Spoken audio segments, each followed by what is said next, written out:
Assalamualaikum warahmatullahi wabarakatuh.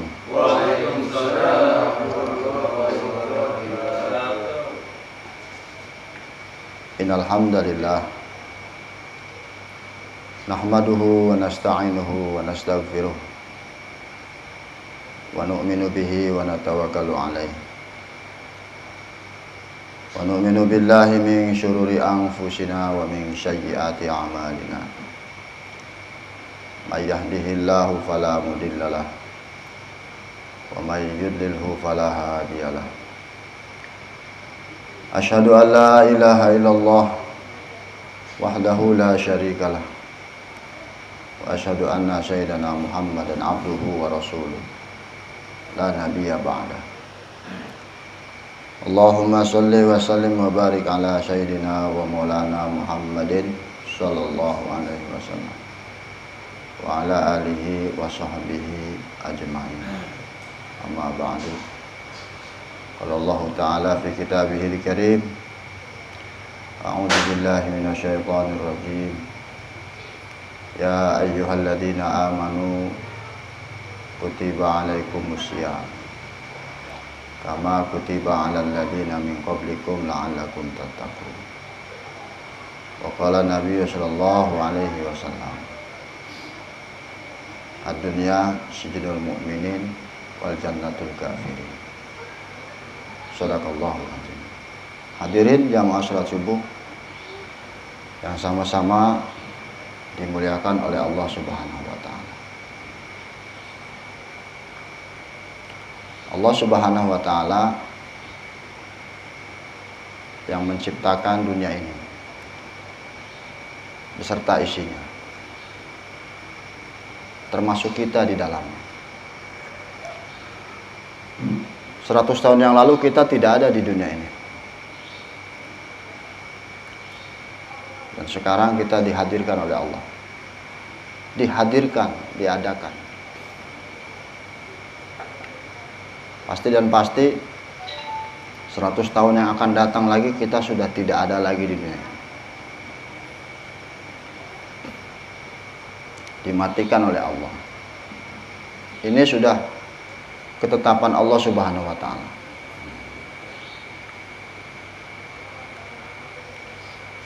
Allah Subhanahu wa taala yang menjadikan siang ke dalam malam. Allah taala yang menjadikan malam ke dalam siang. Allah Subhanahu wa taala yang mengeluarkan yang hidup dari yang mati, yang mengeluarkan yang mati dari yang hidup. Ini sudah ketetapan Allah. Segala sesuatu yang terjadi di muka bumi ini adalah sudah kehendak Allah. Bahkan daun yang gugur dari ranting pohon pun ini kehendak Allah. La ilaha illallah. Maka jamaah sekalian, bagaimana hari-hari kita ini bicara Allah, Allah, Allah, Allah. Sehingga kebesaran Allah ini masuk ke dalam hati. Hati kita ini diibaratkan ceret. Kalau diisi kopi, yang dituang keluar kopi. Ceret itu kalau diisi air putih, yang dituang keluar air putih. Diisi susu, yang keluar susu. Masya Allah ya. Masya Allah. Jadi bagaimana kita mengisi hati kita ini penuh dengan kebesaran Allah. Insya Allah nanti ketika kita dipanggil oleh Allah meninggalkan dunia ini, yang keluar kalimat La ilaha illallah Muhammadur Rasulullah. Ada satu ulama punya burung beo. Burung beo ini pandai bicara, bisa mengikuti bicara manusia. Ya, kalau ada orang Assalamualaikum, burung beo. Kemudian la ilaha illallah terus.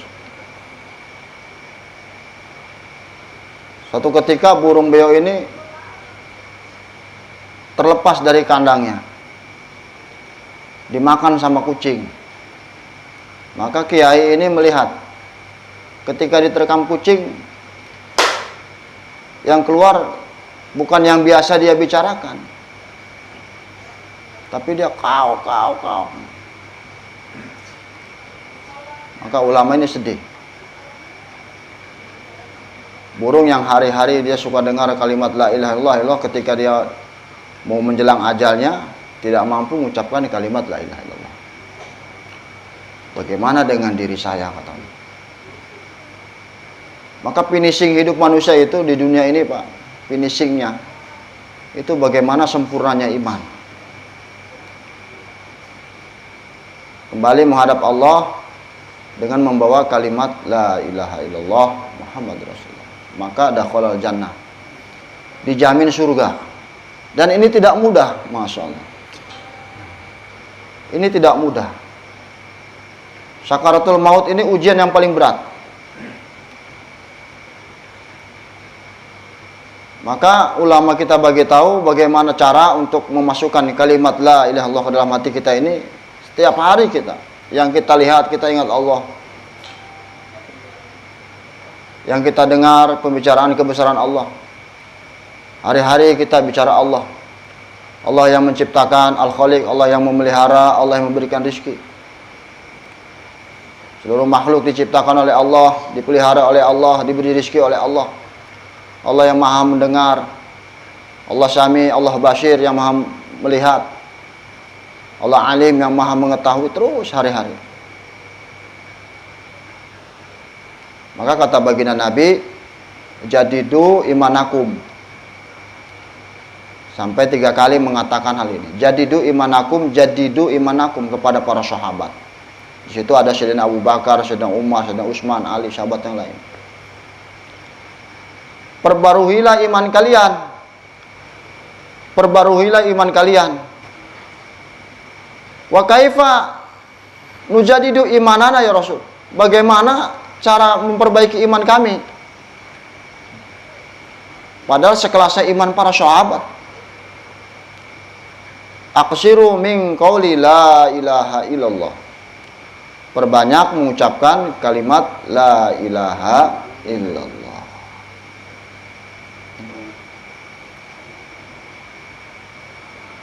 Maka maknanya bagaimana kalimat ini masuk dalam hati kita, tertanam. Keluarkan semua kebesaran-kebesaran dari dalam diri kita ini kepada selain Allah. Ini kita bicara iman. Keluarkan kebesaran makhluk, masukkan keyakinan hanya kepada Allah. Nafikan makhluk, nisbatkan Allah. Harta tidak bisa memberikan manfaat tanpa izin Allah. Yang memberikan manfaat Allah Subhanahu wa taala. Harta dapat memberikan manfaat berhajat kepada Allah. Allah memberikan manfaat tanpa berhajat kepada harta. Obat tidak bisa menyembuhkan, yang menyembuhkan Allah. Obat menyembuhkan berhajat kepada Allah. Allah menyembuhkan tanpa berhajat kepada obat. Apabila Allah menghendaki dengan obat dapat sembuh, apabila Allah menghendaki tanpa obat pun dapat sembuh. Ini cara untuk memasukkan keyakinan kepada Allah Subhanahu wa taala. Jadi iman itu iqrarul bilisan, tasdik bil qalbi, amalu bil arkam. Diucapkan dengan lisan, diyakini dengan hati, diaplikasikan dalam kehidupan sehari-hari.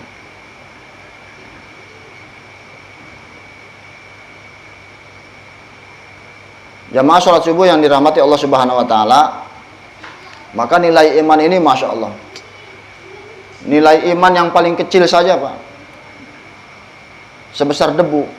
Mungkin hari ini kita paham harga cabai Pak, harga jengkol paham, harga beras paham, tapi harga iman, ada yang paham harga iman?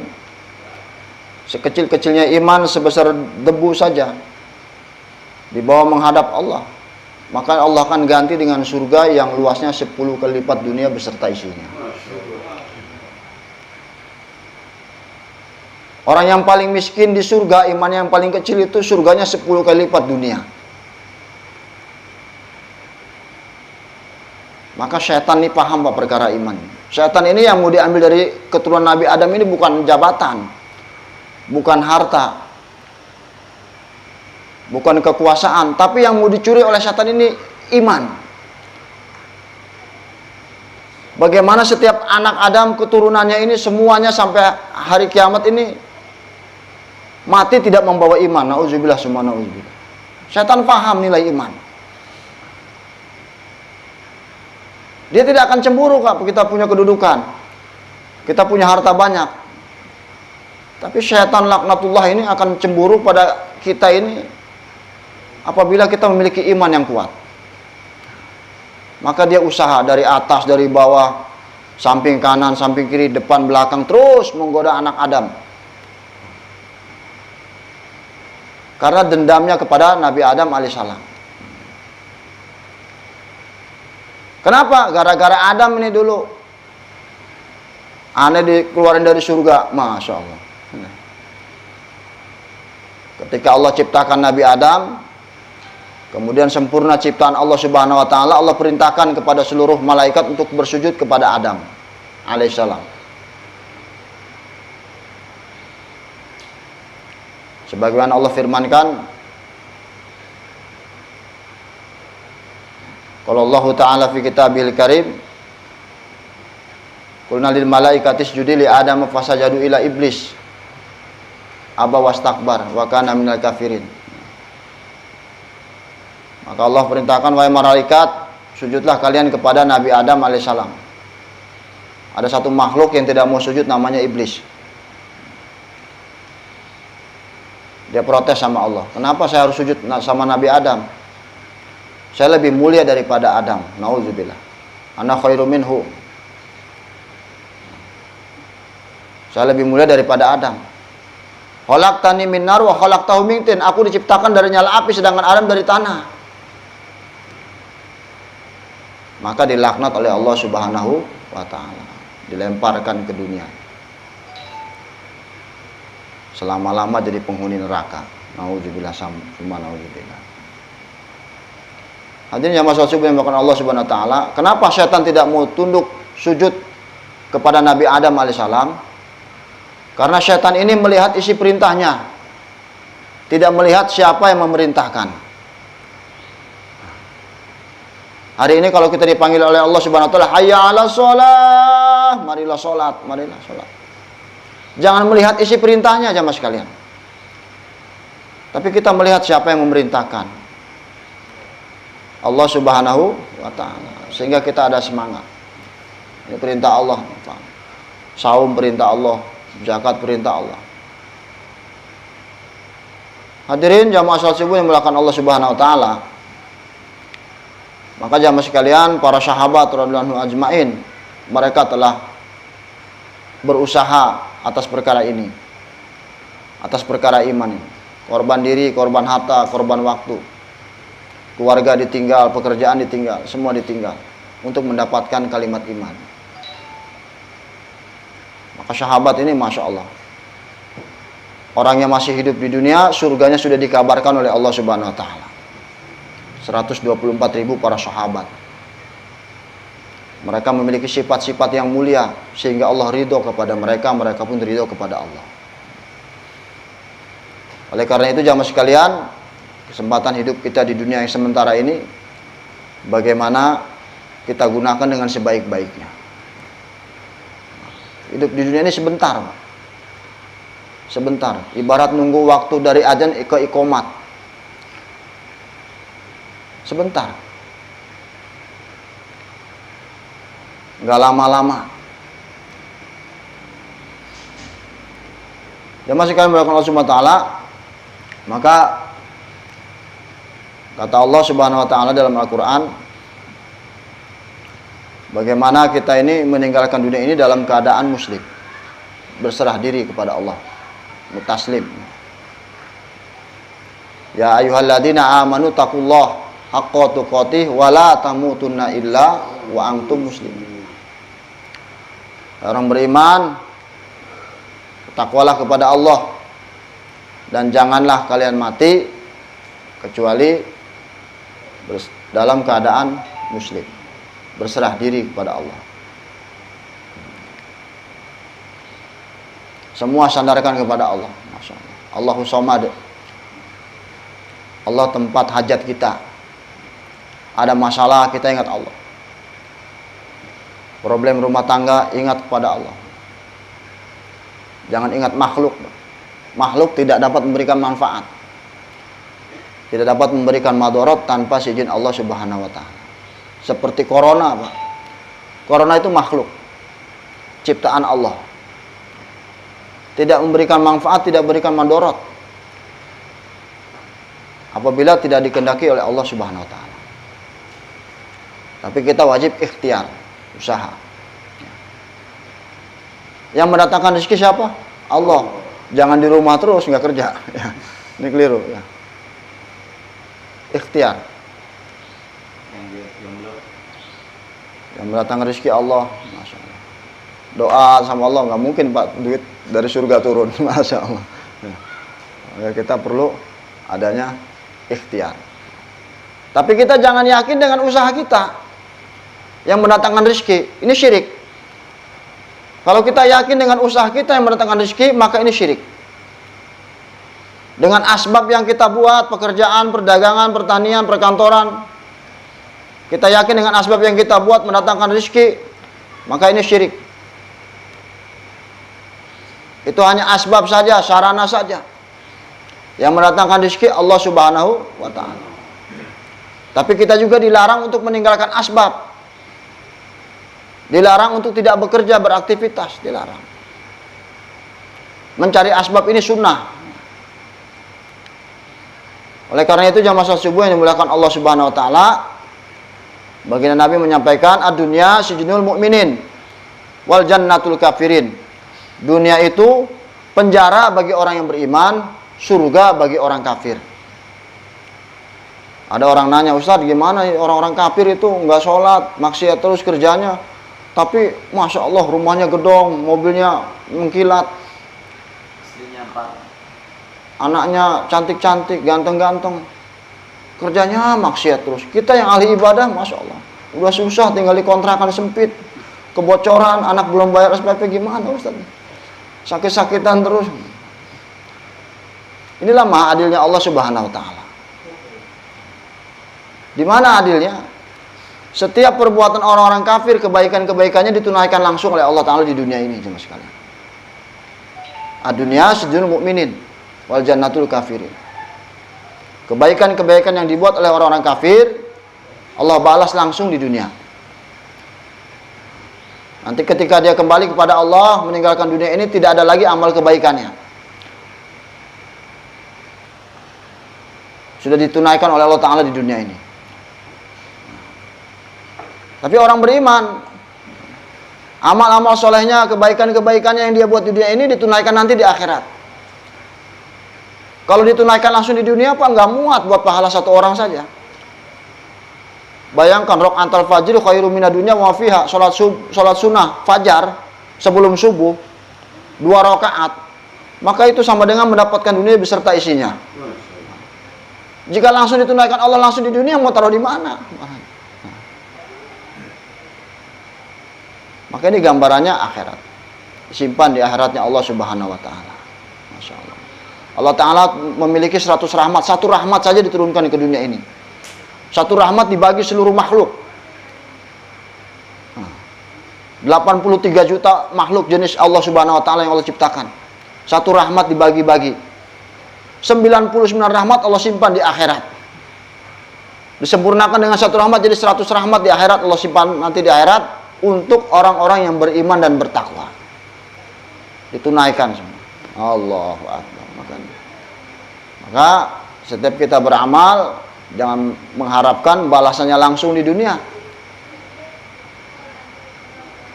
Maka kita berharap agar Allah tunaikan balasan kita ini di akhirat. Kalau kita mengharap balasan di dunia, nanti kita ketika di akhirat nggak dapat pahala aja mas sekali. Barang siapa yang menginginkan kehidupan di dunia, maka Allah tunaikan langsung nanti di dunia. Tapi dia tidak mendapatkan bagian apa-apa di akhirat. Dan barang siapa yang menginginkan kehidupan akhirat, maka Allah akan beri akhirat, dunia akan ikut. Jadi setiap kita beramal, mengharap agar Allah Subhanahu wa taala membalas amal perbuatan kebaikan kita ini di akhiratnya Allah Subhanahu wa taala. Insya Allah. Mudah-mudahan Allah taala beri kita kefahaman untuk dapat amal dan sampaikan. Yang terpenting lagi bagaimana kita Pak dalam keadaan situasi seperti ini, kita betul-betul berusaha untuk memperbaiki diri kita, islah, memperbaiki diri, bertobat sungguh-sungguh kepada Allah. Apalagi di bulan suci Ramadan, pintu ampunan dibuka. Ini sudah masuk fase 10 hari kedua, ya Ustaz ya, 10 hari kedua bulan Ramadan. 10 hari pertama sudah berlalu. Maghfirah, ini rahmat. 10 hari kedua ini rahmat. Bercurah-curah rahmat Allah Subhanahu wa taala. Maka kita jaga hal-hal yang bisa merusak pahala puasa kita. Kita hindari. Pandangan kita, pendengaran kita, lisan kita. Anggota jasmani kita ini bagaimana juga puasa, saum. Sehingga insya Allah puasa kita ini akan menjadikan suci untuk diri kita. Seperti ulat, puasa 40 hari tidak makan tidak minum, 40 hari 40 malam dalam kepompong. Setelah 40 hari dia keluar dari puasanya dari kupu-kupu, subhanallah. Maka bagaimana kita seperti ulat. Semoga Allah Ta'ala angkat wabah di muka bumi ini. Allah angkat musibah-musibah, bala seperti corona ini hilang dari negeri kita dan negeri-negeri yang lain, hingga kita bisa beribadah seperti sedia kala. Bisa memakmurkan masjid, bisa silaturahim, bisa jumpa dengan sanak famili saudara kita. Subhanakallahumma bihamdika asyhadu an la ilaha illa anta astaghfiruka wa atubu ilaik. Assalamualaikum warahmatullahi wabarakatuh.